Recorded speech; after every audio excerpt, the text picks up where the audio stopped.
darkness and a heart brimming with adventure. After years, he had returned to the village where his grandmother lived, drawn back by childhood memories and the stories his grandmother used to tell him. The villagers were pleased to see Davis, but their eyes betrayed a deep worry and fear.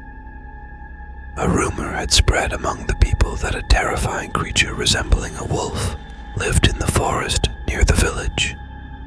Some villagers with trembling voices claimed they had seen the creature with their own eyes. Davis, whose heart always beat for adventure, couldn't resist the pull of curiosity. He decided to venture into the forest and uncover the mystery of this fearsome creature.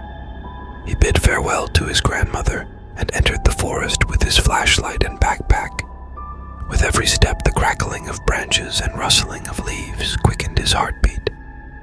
Davis reached a place where dense trees swallowed the moonlight and absolute darkness reigned.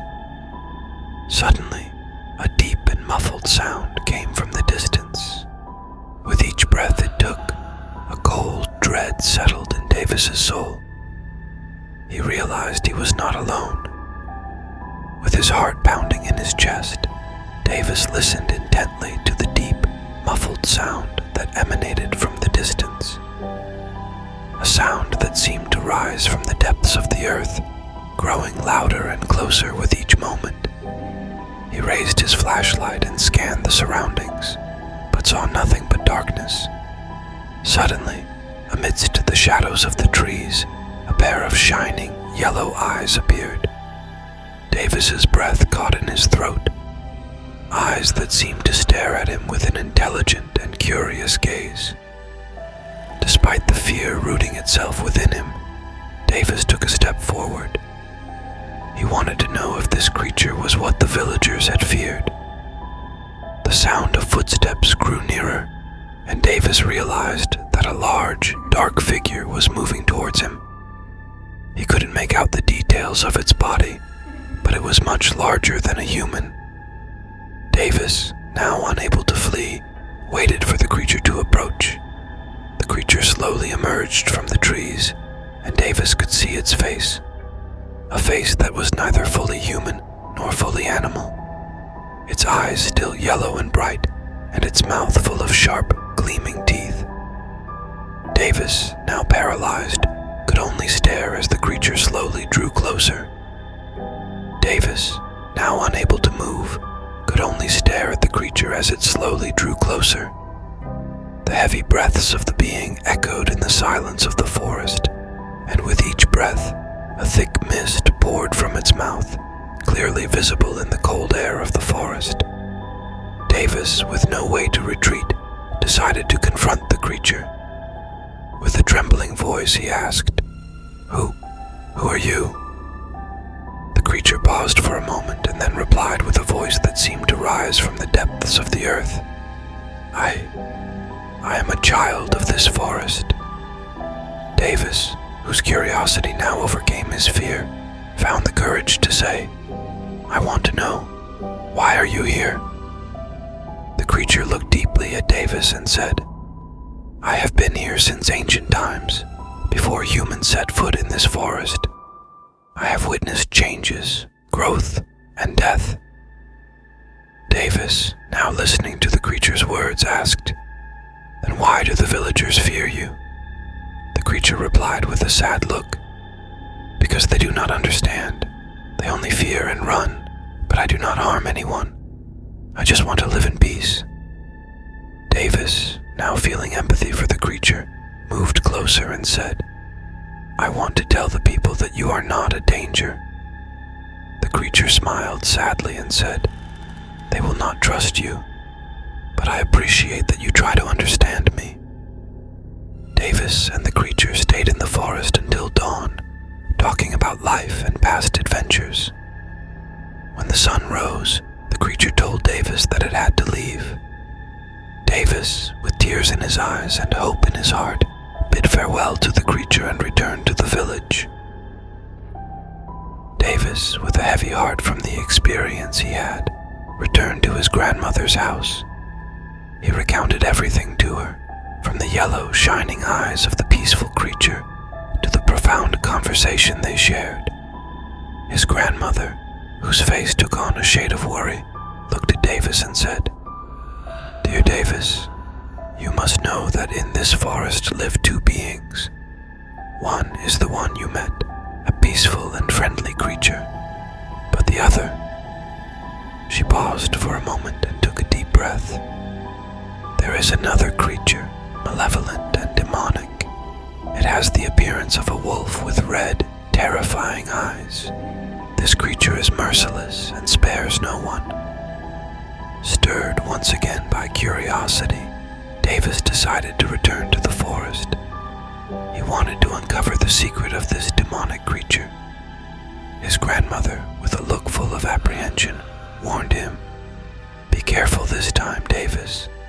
This creature has no mercy and can easily harm you." With a trembling flashlight in hand, Davis entered the forest. He knew that this adventure might come at a great cost, but he had to understand what secret lay deep within the forest. Davis, with determined yet hesitant steps, advanced through the darkness of the forest. He was intent on finding the demonic creature his grandmother had spoken of.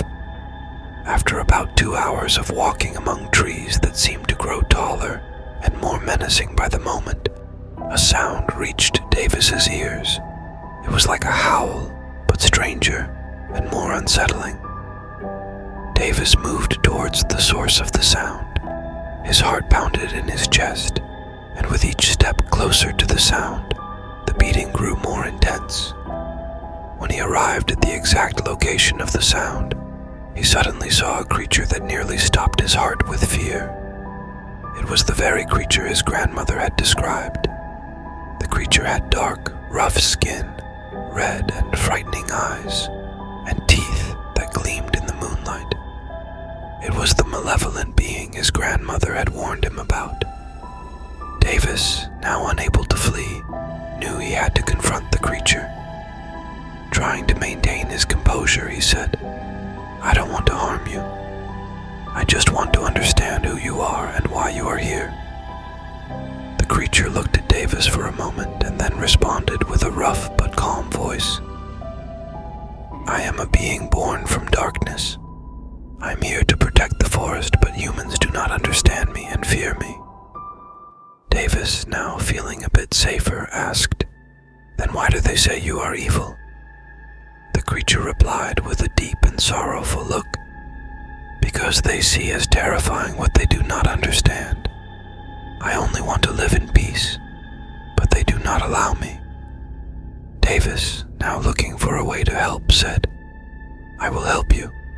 I will tell the villagers that you are not a danger, and that you only want to live in peace."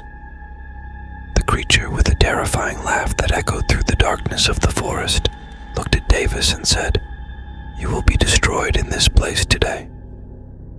It then attacked Davis with astonishing speed. Davis, fear and horror evident in his eyes, fled. He now understood that the creature was deceitful, having tricked him. As Davis struggled through the trees and bushes, his breaths coming in short gasps, the creature's howling continued behind him. Suddenly, Davis remembered his grandmother's words. She had mentioned a rare plant in the forest that could repel demonic beings. With all his might, Davis searched for the plant and finally found it, its leaves silver and its flowers blue. He picked the plant and shouted with a clear and firm voice, "With the power of this plant, I banish you from this forest." With these words, a brilliant light emanated from the plant, illuminating the entire forest. The creature was repelled with a painful scream and vanished in the light. Davis, now with his breaths steadied, returned to the village. He shared the tale of his adventure, and from that day on, no one feared the forest anymore. Davis became the hero of the village, and the malevolent creature was never seen again.